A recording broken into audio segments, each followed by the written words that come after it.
Good morning everyone, it's Jay from Stockswood Outdoor Centre here. I thought today that we'd give you a little bit of a tour of the woodland. We're missing you and hopefully you're missing us a little bit as well, so this will remind you of what we've got here, and you can see some of the changes, particularly of the season. You'll see it's a lot greener here now, and also some of the things we've been up to while we've been on lockdown. Apologies if there's any reflections off the old barnet. Went for the old COVID cut. It's amazing how quickly it grows back, believe it me. It was actually shorter. Anyway, let's get on with it. So I'll go down into Fairy Lane to start off with. And you can see the path's already growing up a little bit. Need to get the strimmer along here at some point even. So the fairy doors are still there. Haven't seen any fairies for a while though. I think they're being busy as well. Actually, within the main part of the woodland, just at the top, we've been taking out quite a few of the trees. So you can see a big tree stump there from a Japanese larch. So, as we said earlier, with our forest management project, our plan with the Forestry Commission, we're trying to get back to more native species, and taking things out like the big Japanese larch really opens up. You can see the sunlight getting to the floor of the woodland, and we're hoping to get things like some bluebells in there as well. Now, coming down the steps, you'll see in a moment that a lot of the handrails are going to be replaced soon, so apologies there's not been any videos this last week. I did manage to find some paint in the garage, so this week I've been out of the woodland and up painting the outside of the house, but all ready for next week. So my next job is setting off all these handrails and replacing the ones that we put up when we opened nearly 3 years ago now. Now, as we have a walk down here, you can see there's a few more tree stumps there, so we've taken a few more trees out, and also got some habitat piles. So a lot of the brash that's left we chop up with the chainsaw, and then over time that can become somewhere that some insects and small animals can make their habitat. More ladders still there, ready for the next job. More handrails. Now, a little bit of a mess here, and that's actually in disguise a little bit of a pyramid, all covering up our hazel. So hazel, you can actually coppice. And coppice means that you're chopping right down to about 6 inches from the floor, the hazel, and then the hazel regenerates really, really quickly, so we can get some nice long hazel wands that we can use for whittling or for making dens and all sorts of crafts and activities. And the reason that we put some of the hazel back over what we've coppice is because you know that we've got those deer in the woodland, and the deer love to nibble at the little green shoots. So putting the pyramid of the old branches around it discourages them, tries to keep them away until it's established. Now, there's a lot more light down on this bank. As you can see, we've taken out a rather large tree there, and again that's opening up the bank so we can let the undergrowth really flourish a little bit more. Right, where are we now? Down to the cabin. And what else have we got now? Oh yes, over to where, oh, see, oh, we can see the coots there. Not the coots, the moorhens. We'll see if the moorhens are going to be ready for the camera in a moment. But just behind the cabin, you can see that we put a few steps in there going up the slope. Might continue those a little bit. And up on the slope, we did have some cherry trees there that were actually leaning out of the soil. So a year ago, one of them in the high winds actually fell over at a 45-degree angle. We had to take that one down, and you can see the tree stump up there. That one was almost going to do the same thing, fall over, so we're taking that one out as well. And it's opened up this bank, and that's where we've put in our new vegetable patch. So if we go up the steps, and we're ready to sow our vegetables in there. So just putting our seeds in to germinate to start off with, and then we've got a lovely bench as well. So particularly parents or teachers, while your children are having a lot of fun, you want to have a little bit of a break. Let's go and see what the view's like from the bench. Not bad at all. In fact, it's become one of my new favourite positions, I think, within the woodland. Very nice indeed. Let's go back down to the pond. Now, you know that we've been very excited to have our moor hens having their new babies. I actually had 4 of them, and I'll talk a little bit more quietly now because they get spooked really easily. But literally within a day or 2, they're exploring the far ends of the pond. Let's see if we can find them. They're ever so good at disguising themselves in the rushes. Ready out today. Let's have a little look. I think I heard my big loud voice and made for cover. Let's go over, where are we now? Oh, over Fire Bridge. And if you haven't been to Stocksford for a while before the lockdown, you won't have seen that we've now got a little fence around the fire circle. So makes it a little bit more of a controlled area and gives us a little bit of a windbreak as well. And those of you who are looking really carefully will notice that we've got a new fire square as well. The old one was getting a little bit worn away. It's always good to be able to have those 2 layers around the fire square, so it gives you a little bit more protection as you're kneeling on your one knee when you're making your fire or cooking on the fire. Yeah, what else have we got? Let's come around to the area where the hammocks are. Oh, there's an extra hammock there, so that's mine when I've been sleeping here in the woodland. And around the hammock area we've been making a little bit of a rustic fence just to separate these areas off. And if you remember when it was really wet, it gets very boggy in that area, so just provides a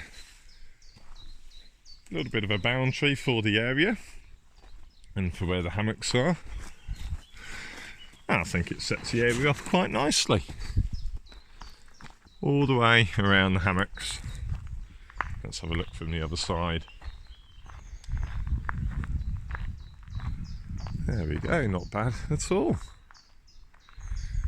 Now towards the back of the woodland, we like using the area where the ash trees are to do a lot of our den building.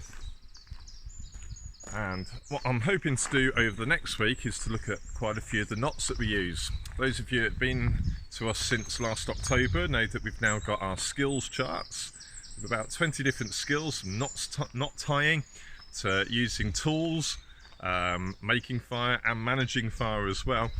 And we've got some kids that have worked really hard to achieve their oak leaf stamps that we've got in their little booklets when they've shown that they don't just know it but really can control a skill and use it confidently and safely. So as a lot of you obviously as we're all on lockdown now, and a lot of you would like to continue with those skills, next week I'm going to be working through the knots that we use and the lashes, doing some videos on those so you can be practicing at home. When you come back to Stocksford, hopefully you'll be able to achieve your triangle that we have for those to show that you're really competent, you're really confident with those. But our ash trees, what we've done with our little ash plantation is taken out about 20% of those, so about 1 in 5. You'll see that I've deliberately left the poles. The only reason I've done that is because obviously it's useful for us to tie our shelters to those. But unfortunately, ash suffers from something called ash dieback. It's a disease that's coming around the whole country, and once the tree's got it, the tree's dead. You can't really get over that disease. So eventually the ash will unfortunately get that disease. So it's not a problem to take those out. And also by thinning our little ash grove there, obviously again it lets more light in and other things can grow up in the woodland. So we've got our little ash plantation, and then if we walk, where should we go? It's quite a favourite, isn't it, of quite a few people walking through here, and you can see how everything's really grown up Even in the last week, the grass has got taller, the nettles are starting to come out. And over here, you might remember that there's a very tall tree. The green dots are on it because that showed that that was one to come out. So this was another Japanese larch. So you can see how much area it's now allowed for the sunlight to come through to. And eventually what we'll do is replant some native species where that Japanese larch was. And you can see behind me the tall trees there. 2 or 3 of those are Japanese larch as well. So we'll take out one every year or every other year and replace it with something like an older, so a native species, and then we'll transform this area so it's more native. And obviously with all the wood we can use it to make different things. So have a look around here. You can now see that we've blocked off the little ditch there with a little fence, and some of these ash poles work really well as little fences as well. And over on the other side, you might have noticed that our adventure playground has now got a new fence around it. It looks a bit like a cowboy corral, doesn't it?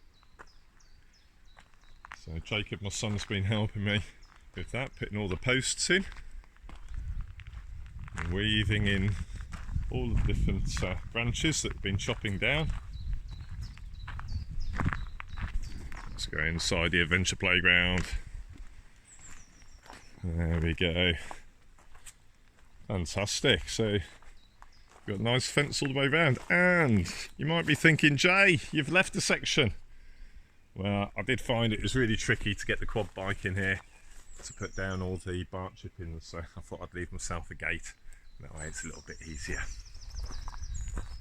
Now, I know some of you probably missed the mud kitchen, but I'm sure at home, if you ask your parents, you might be able to find an area of the garden where you can have some old pots and pans, and you can explore the fun that we have in our mud kitchen in your own garden as well. It's obviously not just a mud kitchen, it's used for all sorts of different things. It's just letting your imagination run wild, isn't it? There we go. Now, hoping in the future as well to have a little sand pit in this area as well. So, oh, what we got over here? Our tippy tap. So, even before lockdown started, we were aware of things were changing, and we're ready for when everyone does come back to Stockswood. Obviously things are still going to be a little bit different with government recommendations and social distancing. So we've got tippy tap up in the car park, and we've got one already down here, might build another one.